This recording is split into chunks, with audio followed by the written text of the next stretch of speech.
I want to take a couple of minutes here and talk about user registration and running some type of local mail server. So here we are on the Running for Brews website, and if we look at the database here, there's our 4 stock users in here. And you'll see a column called activated, which for all of these is true. But what happens when a user registers for an account, that is actually set to false by default. They have to validate or confirm their email address, and by clicking a link in that email, that will go ahead and switch that bit over to true. So the first time you do this, if we go in and say test@gmail.com, test, register, it looks like everything's okay. But if we jump into the console here, we're going to see some errors. And the errors are that it could not be sent to user test@gmail, basically saying that we have no email server running. So by default, this is going to say 25, and I'll show you what I did here in a second. But if we jump back over here, so what I want to do is actually run like a local mail server so I could see that email come up. And this is actually a really good one, mail dev.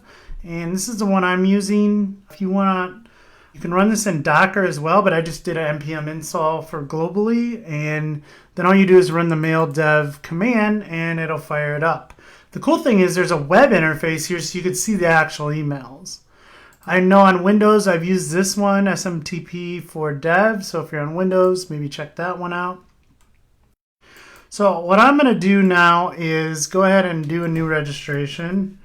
So let's go back here, let's clear this out. And I have this installed, so all I'm going to do is run mail dev here on my other screen. And it says that mail dev web app is running and the SMTP server is 1025. So again, that's why I changed this port. This is just for my dev profile, so it'll only be on my local machine. And what I want to do now is go ahead and run this. So let's go ahead and register for another one. Let's say fast runner. All right, now when we register, if we go back over, you're going to see the email content here.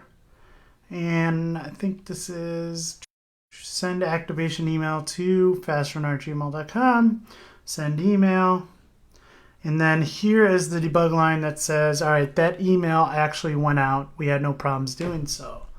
So here's the cool part. I'm just going to copy, and this is all in the directions for mail dev. I'll go ahead and post a link to this in the teacher's notes.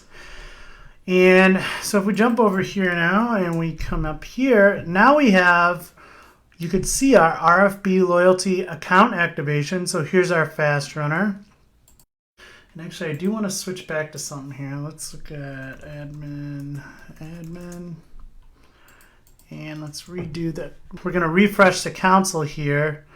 And if I check out this user, so we have fast runner, and we can see that the activated is set to false. So let's go ahead and click on this link in here. So your account has been created. Please click on the URL to activate it. And your user account has been activated. Please sign in. So now if we look at the database, we can see that our fast runner is now activated. So I just wanted to run that by you. I know if you've tried to go through the registration process without setting up a local SMTP server, you're going to have some issues there, and that particular account would never get activated. Of course, we can log in as an administrator and go to manage users and activate them, but this is probably the appropriate route that we would take in this system and probably most systems. So just wanted to walk you through that, show you the local mail server. And again, I just think this is a really cool tool for us to be able to see our emails. So this is something that we should be testing. So make sure you're doing that. With that, let's go ahead and move on.